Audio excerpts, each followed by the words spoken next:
Hi, welcome back to 30 Days of Going Inside because you can't go outside. And we're on day 13. And today is all about being stuck.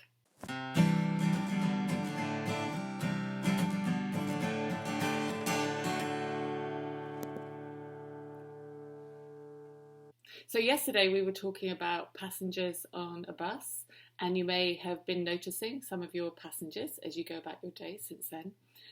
And I guess in that metaphor, we were really looking at some of the ways that we relate to our thoughts and how sometimes we get into an argument with them or we buy into what they're saying. And this can have an impact on the direction that we move in. And today we're going to be looking at a few more of those things that can keep us stuck, kind of going round and round in that kind of avoidance loop, or we're kind of stuck inside our heads. So, Rachel, we're going to look at something by Russ Harris, aren't we?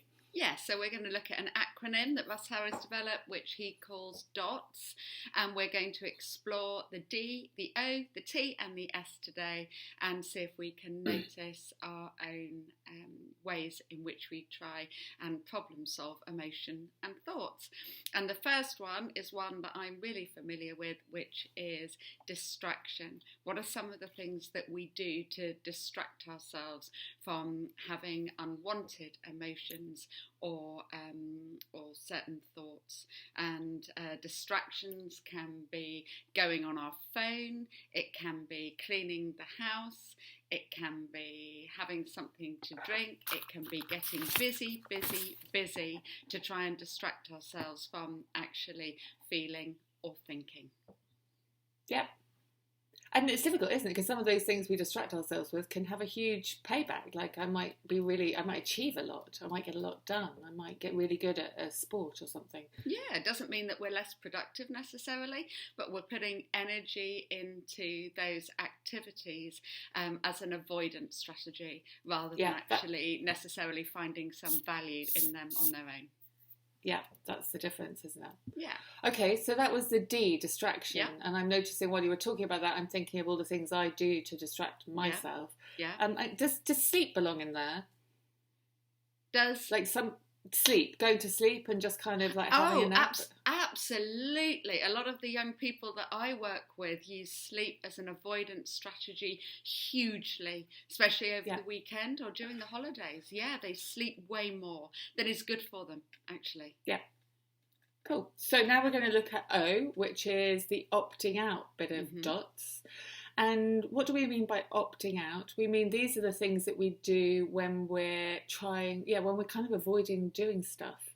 So perhaps thinking about all the things that we've said no to, or that we've not wanted to go to, or perhaps we've withdrawn from, because they just felt a bit too scary and a bit unsafe, even if they were something that, our values were telling us we wanted to move in the direction of. So, I guess it's sometimes, these are sort of can feel like things that we're not doing, but sometimes it's helpful, I think, to think about, well, when you were not going to that party, what would I have seen you doing when you were not going? And then it's back to the distraction, I guess, isn't it? Well, I was probably sleeping or watching TV. Yeah, absolutely. And sometimes we also, opt out of seeing certain people too, because we're actually maybe scared or fearful of confrontation, or having to actually address something in that relationship that is causing difficulty. So that's when we can get really stuck, and actually opting out and avoidance seem like wise choices in the moment. Yeah. Okay, the next one, the T of DOTS, is those good old thinking strategies, the worrying, the raking over the past, or kind of dreaming about the future, bringing in that wonderful prefix, if only. If only this had happened, then this would have been the outcome, or maybe even blaming or over-analysing situations. So all of that kind of problem solving, when we bring our problem solving brain to our internal worlds, then sometimes actually when we kind of, resist, they persist and get even bigger. So thinking works when we're problem solving things in our external worlds, but when we apply that problem solving mind to our internal world, that can actually get us in deeper water. Yeah, and just like we've got the if onlys, it's like the what ifs as well, isn't it? Yeah. Like, what if this happens? That's like a planning. What if this happens? What if this happens? And we're kind of living in our head, aren't we? Yeah. Trying to cover all our bases rather Absolutely. than actually moving. Yeah, and it takes a lot of energy. It's quite energy draining and life draining too. And so the final bit of dots is the S, and in S, that stands for substances. Yeah. And this is all the things that we put into our body that help us kind of not feel and not think about stuff. So I think just about everybody does this at some point, whether it's alcohol or whether it's food or illegal substances, having a cigarette, taking prescription drugs as well. These are some of the things that we take, and actually society, you know, there are, maybe not in this country so much, but in some countries it's like, if you feel pain or if you feel a bit low, take this pill, you can feel better. Yeah, and we're quite drawn to that, right? That feels really helpful. I've got this problem, I can fix it with a pill.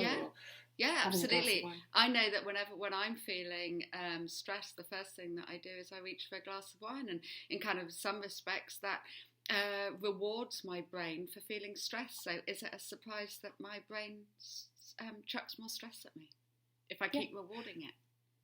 So what we're noticing, isn't it, I think, in talking about these things is A, we all do them. Mm-hmm. I don't think there's anybody that doesn't do some of this stuff because we're human.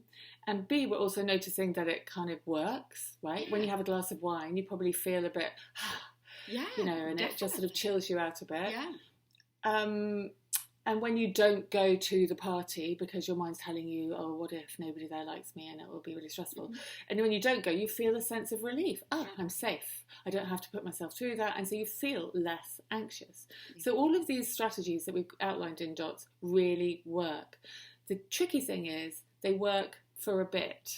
Okay, so I feel a bit less anxious because I didn't go, phew, or I've had that glass of wine, warm, fuzzy feeling. The trouble is that those thoughts and those feelings have a habit of coming back, right? So they work. Yeah.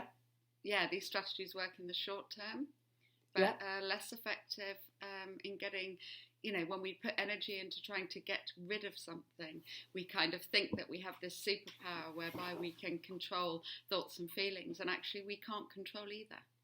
Yeah. And the things that we do in order to control them end up coming at a cost, because maybe you get more and more dependent on the alcohol, or maybe because you're sleeping, that's great, you don't have to feel any of this stuff or think, but you're also missing out on some of the pleasant events and the relationships and things that are positive and are working in your life. Yeah. So it costs sometimes of money and time and energy. I guess the overall message with this stuck idea is seeing if you can start to notice what are some of the things that you do that work in the short run, and start bringing in this kind of perspective of the longer term. What are the costs in the longer term? Yeah. And maybe you can start to ask yourself during your day, is this what's best for me in the long run? Yeah. When you're kind of starting up with an activity or making a move in a particular direction. And see if you can just join some of your dots. Just notice them. Notice those distractions, those opting out, those thinking strategies, or those substances that we take to try and alter our reality. Yeah. And this isn't about judging. Remember, we all do them. The key here is let's just start noticing when we're in one of these stuck loops. Yeah. And we'll be building in some skills over the next few days about how we can learn to respond differently to ourselves when we notice this. Brilliant. Okay. Okay. See you tomorrow. All right. See you tomorrow. Take care.